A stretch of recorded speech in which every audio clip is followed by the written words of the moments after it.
వేల మందిని ప్రొఫెషనల్స్ గా మార్చిన ఇనోమాటిక్స్ తో మీరు కూడా మీ డ్రీమ్ కెరియర్ ని ఇప్పుడే స్టార్ట్ చేయండి. సో ఈరోజు మళ్ళీ బికాజ్ ఈ వీక్ అంతా పెద్ద ప్రపంచం నడుస్తుంది కాబట్టి పెద్ద నుండి మరొక పెద్ద గెస్ట్ని తీసుకొచ్చాను. సో సన్రిత్ వర్మ, ఆ పేరే చాలా క్రియేటివ్గా ఉందన్నమాట. మనోడు కూడా చాలా క్రియేటివ్గా ఉన్నాడు.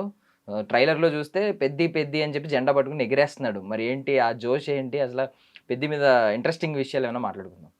హాయ్ సన్రిత్. హాయ్. బాగున్నావా? ఫస్ట్ ఆఫ్ ఆల్ ఏంటి అంత ఎగిరేస్తున్నావు ట్రైలర్లో? అంటే ఎగ్జైట్ అవుతున్నా, అసలు రామ్ చరణ్ సార్ వచ్చారు. అసలు నాకు ఫస్ట్ టైం చూస్తున్నా, ఫేవరెట్ హీరోగా ఫస్ట్ టైం చూస్తున్నా. ఫేవరెట్ హీరోనా? ఎప్పటి నుంచి? చాలా రోజుల నుంచి, ధృవ సినిమా రిలీజ్ అయిన కాడ నుంచి. ధృవ నుంచా? Okay okay. ఫస్ట్ ఏం చూసావు రామ్ చరణ్ సార్ సినిమా థియేటర్లో? థియేటర్లో ధృవానే చూసా. సో ఫస్ట్ సినిమాకే పడిపోయావు. ఏమిష్టం రామ్ చరణ్ సార్లో?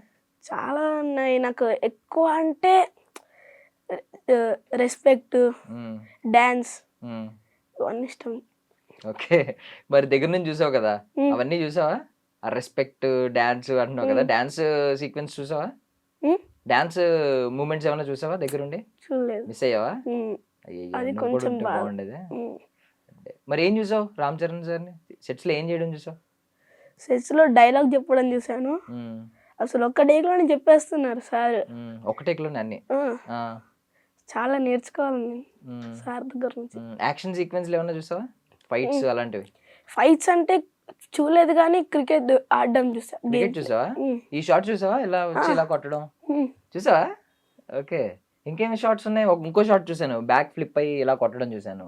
అది చూడలేదు, అంటే ట్రైలర్ లో చూసాను నేను. సో ఇంకేం ఏమన్నా క్రియేటివ్ షాట్స్ ఉన్నాయి ఇంకా? తెలియదు. బాడారా రామ్ చరణ్ సార్ క్రికెట్? అవునా? ఓకే. సో నువ్వు ఏ గేమ్స్ ఆడతావు? బికాజ్ పెద్దలో క్రాస్ ఓవర్ హీరో అంటున్నారు మనోడిని, అంటే రకరకాల క్రాస్ ఓవర్ అథ్లీట్ అంటున్నారు. చాలా గేమ్స్ ఆడేస్తాడు, ఒకేసారి 2 గేమ్స్ ఆడగలడు. సో నువ్వే గేమ్స్ ఆడగలవు? నేనా?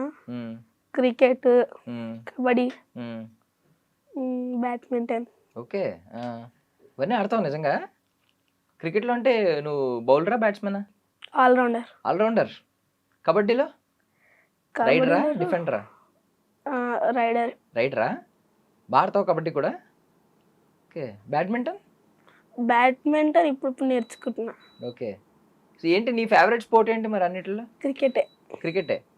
మరి ఐపీఎల్ జరుగుతుంది చూస్తున్నావా? ఏమైంది నిన్న లాస్ట్ మ్యాచ్? నిన్న నైట్ ఏమైంది మ్యాచ్? నిన్న నైట్ ఆర్సీబీ గెలిచింది. ఆర్సీబీ ఫైనల్కి వెళ్ళింది. ఏంటి నీ ఫేవరెట్ టీం? ఆర్సీబీ.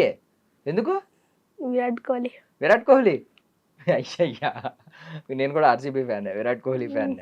సో ఈసారి కప్ వస్తుంది అంటావా? కొట్టుద్దంటావా మళ్ళీ? కొట్టుద్దా? ఫామ్ లోకి అందరూ వస్తే కొట్టేస్తారు. ఫామ్ లోకి అందరూ ఫామ్ లోనే ఉన్నారుగా. నిన్న మ్యాచ్ కూడా 92 రన్స్ తేడాతో గెలిచింది. మరి ఫామ్ లోనే ఉన్నారుగా, కొట్టుద్దా? Okay. So 31st RCB cup కొట్టుద్ది. జూన్ 4 ఏమవుతుంది? పెద్ద ఇండస్ట్రియల్ హిట్ కొట్టుద్దా? నమ్మకం ఫుల్ నాకు. నమ్మకమా? Okay, nice. ఎందుకంటే నా పర్సనల్ గా నేను చూసా డబ్బింగ్ చెప్పేటప్పుడు, మైండ్ బ్లోయింగ్. అసలు అనుకోలే, ఫస్ట్ టైం చూస్తున్నా అసలు చెప్పలేము. అసలు ఒక్కొక్క సీన్ చూస్తుంటే మైండ్ బ్లోయింగ్ నాకు. నీ డబ్బింగ్ ఫోటో కూడా వచ్చింది మా దగ్గరికి. అవునా? సో డబ్బింగ్ ఎలా చెప్పావు? ఐ మీన్ ఇబ్బంది పడ్డావు ఏమన్నా?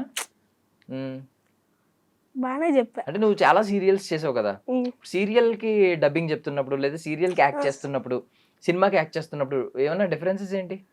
డిఫరెన్సెసా? ఏం లేదు, సేమ్. కాకపోతే ఏమంటారు, అది సీరియల్ కి వెనక నుంచి ఎవరైనా చెప్తా ఉంటారా ప్రాంప్ట్ డైలాగ్ అలా చెప్తా ఉంటారా రిపీట్ చేయమని? సినిమాకి ఒకవేళ చెప్తారో చెప్పకపోవచ్చు. ఒకవేళ మనకి వద్దులేండి సార్ నాకు చెప్పగలను అంటే చెప్పరు, లేకపోతే కొంచెం ప్రాబ్లం పడుతున్నా సార్ చెప్పండి అంటే చెప్తారు. నీకు పెద్దలో మంచి డైలాగ్స్ ఉన్నాయని చెప్పి విన్నాం. ఫస్ట్ హాఫ్, సెకండ్ హాఫ్ లో కూడా ఉంటాయి కదా. ఏంటి ఒక డైలాగ్ ఏమైనా లీక్ చేస్తావా? అసలు చేయకూడదా? చెయ్యను. ఎందుకు చెయ్యు? సినిమాలోనే చూసుకోండి. సినిమాలోనే చూసుకోవాలా? ఓకే. సో నీకు ఎవరితో ఉంటాయి ఎక్కువ సీన్స్? అంటే రామ్ చరణ్ సార్తో ఉంటాయి, అలాగే శివరాజ్ కుమార్ సార్తో కూడా ఉంటాయి. ఓకే. ఎక్కువ రామ్ చరణ్ సార్తో. అంటే నువ్వు ఇప్పుడు కుస్తీలో ఉంటావా, క్రికెట్ లో ఉంటావా ఎక్కువ? రెండిట్లో ఉంటాను, రెండిట్లో ఉంటావు. రెండిట్లో డైలాగ్స్ పడ్డాయి. రెండిట్లో ఇప్పుడు 2 లుక్స్ ఉన్నాయి కదా. ఇప్పుడు కుస్తీకి వచ్చేసరికి రామ్ చరణ్ సరే వెనక్కి జడ ఇలా వేసేసుకుంటారు, ఇలా ఇష్టం వచ్చినట్టు జుట్టు అది ఉండదు. క్రికెట్కి వచ్చేసరికి ఈ లుక్ ఉంటది. ఏ లుక్ నచ్చింది బాగా? రెండు నచ్చాయి అసలు. రెండు సార్ ఏది వేసుకున్నా కూడా సూపర్, ఫెంటాస్టిక్.